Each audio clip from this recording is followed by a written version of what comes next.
On a, je crois, un vrai constat partagé avec le monde associatif, dont la Croix-Rouge, mais au-delà du constat, on a même des solutions partagées.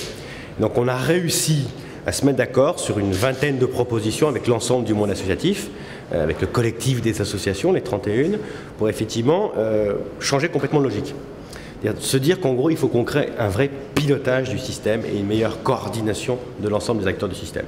La Croix-Rouge est évidemment partie prenante. Et c'est l'une des 2-3 grosses structures, l'un des plus gros opérateurs notamment des SAMU sociaux. Et notre idée principale, c'est de se dire que dans le cadre notamment du SAMU social, notre idée, c'est de se dire qu'il faut qu'on ait, à l'entrée du dispositif d'urgence, une coordination de l'ensemble des acteurs. En gros, il faut qu'on ait un opérateur unique qui sera choisi sur un appel à projet, un opérateur unique qui va gérer quoi? Qui va gérer les maraudes. Mais toutes les maraudes.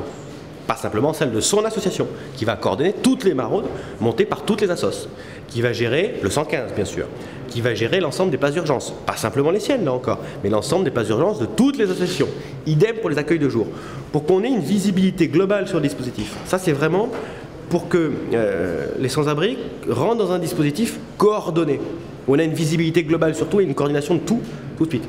Et puis une fois que le sans-abri entre guillemets est rentré dans le dispositif, il ne faut plus qu'on le lâche. Il ne faut plus qu'on le lâche, il ne faut plus qu'on le remette à la rue, il ne faut plus qu'on l'abandonne, qu'il refasse le 115 8 jours après ou je ne sais quoi.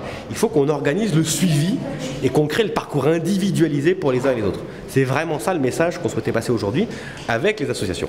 Le SIAO, au-delà de l'acronyme barbare, c'est la porte d'entrée dans l'urgence. C'est ce qu'on vient d'évoquer ensemble, c'est de se dire qu'on veut un système intégré où on a l'ensemble des fonctions d'urgence, le 115, les maraudes, l'hébergement, l'accueil de jour, qui soient coordonnés par un seul opérateur pour qu'effectivement on ait, comme je l'évoquais à l'instant, la visibilité globale. C'est ça le SIAO. Et puis ensuite, j'ai une deuxième étape tout de suite après. C'est qu'une fois que la personne est rentrée dans nos différents dispositifs, comme je l'évoquais, il ne faut pas la lâcher. Il faut donc qu'on ait tout de suite un deuxième niveau qui crée très vite ce qu'on va appeler un parcours individualisé. Comment chaque situation est différente. Certains vont avoir besoin de soins psychiatriques et donc il faut trouver la structure qui va avec. D'autres vont avoir besoin, d'autres seront totalement autonomes et pourront directement aller vers le logement. D'autres ne pourront aller que vers le logement adapté. Bref, il faut que tout de suite on ait l'ensemble, en gros une coordination associative qui va étudier chaque dossier, mais très vite, pour regarder effectivement quelle est la solution adaptée à chaque personne. Et le SIAO, c'est ça, c'est l'ensemble des deux outils. Un, une porte d'entrée unique, avec un opérateur unique, et deux, un deuxième opérateur, qui peut être le même d'ailleurs, qui va gérer tout de suite la prise en charge individualisée de chaque personne pour créer le parcours qui va avec.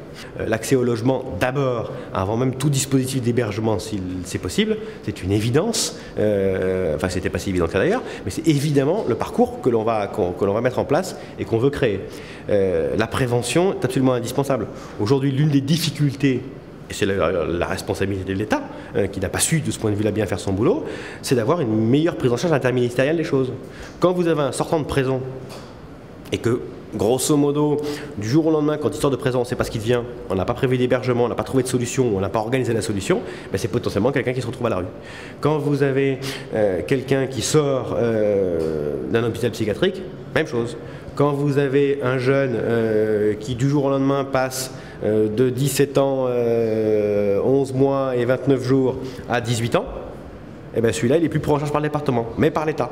Et à ce moment-là, on n'a rien organisé. Et s'il était suivi socialement par le département, hop, du jour au lendemain, il se retrouve sans rien, sans suivi. Et donc il peut se retrouver à la rue du jour au lendemain. Bref, on a des moments de vie, sortie de prison, sortie d'hôpital, sortie entre guillemets de l'adolescence vers le monde adulte, où on n'a pas créé les passerelles pour gérer ces publics-là, et donc hop, on alimente la rue comme ça. On se donne le délai de tout finir pour la fin de l'été.